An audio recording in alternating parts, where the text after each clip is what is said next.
Hey everyone, Neil here. Welcome back to The Source. Special guest today, Dave Osborne, our Chief Revenue Officer. Dave, welcome to The Source. Thank you very much. Excited to be here. Excited to have you. So for those who don't know, you're new to PlanSource. Give us a sense, kind of your background, where you're coming from. We know you're most recently with SAP. Yeah. Well, I guess going way back, Sure. I started my career at Oracle back in the early 90s. Okay.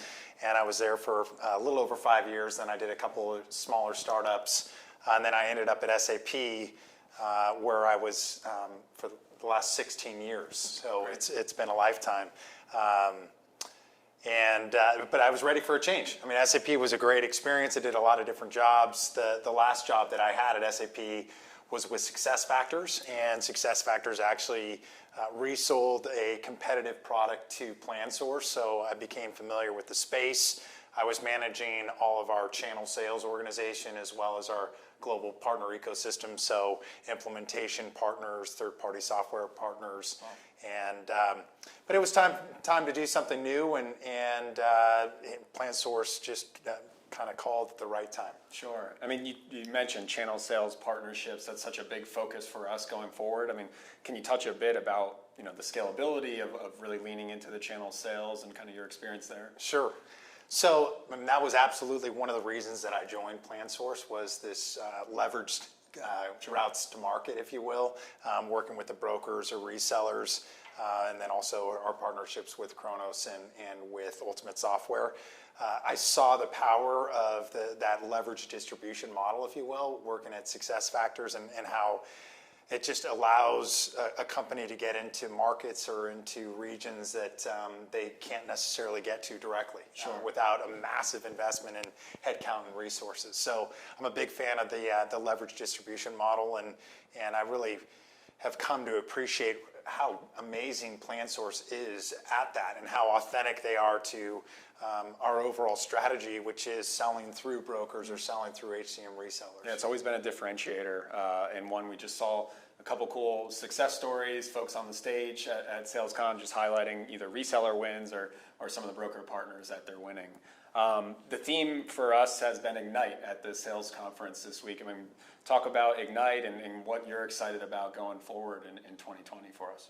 Yeah, I think Ignite, is a great theme and a great word to build on, because it really it implies that something's about to take off. Sure.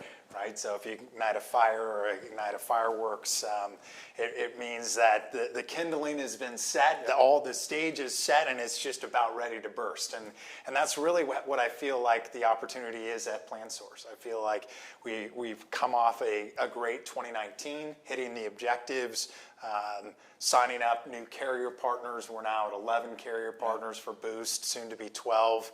So we've got a ton of momentum.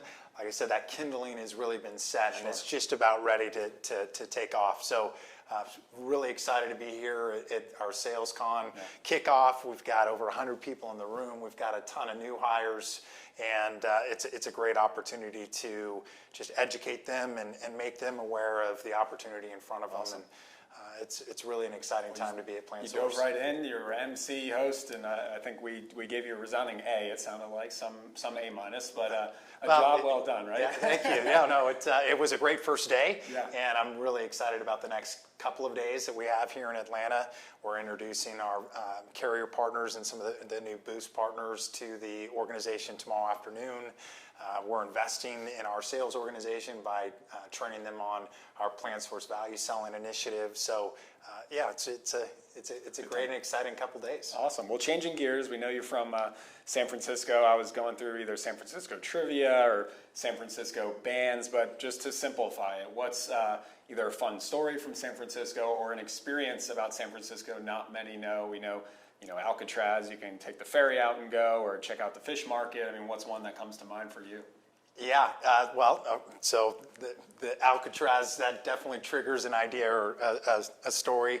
I've actually never been to Alcatraz, Okay. and I've lived in the Bay Area my entire life, so that's it's sort of like Yosemite's in my backyard. I didn't visit Yosemite until just a couple of years ago, but Alcatraz, I've still yet to step foot on Alcatraz. Okay. However, I did take a ferry towards Alcatraz, and we stopped right before we got to Alcatraz, and I jumped off and swam into shore. Now, please be prepared. I mean, this was not an impromptu thing. Okay. This was an organized event called Escape from Alcatraz. Very cool. So I was with a bunch of other swimmers and bared the shark-infested water and cold, right? And cold, very cold. I was in my board shorts. I was one of the few people not in a wetsuit, and fortunately made it into Very shore. cool. Well, that's one story and probably an experience others can try if they can't wait in line to actually go visit the Yeah, Alcatraz if you get impatient, no, it's doable. You can make it home. Very cool. Well, Dave, thanks so much for joining us. Really looking forward to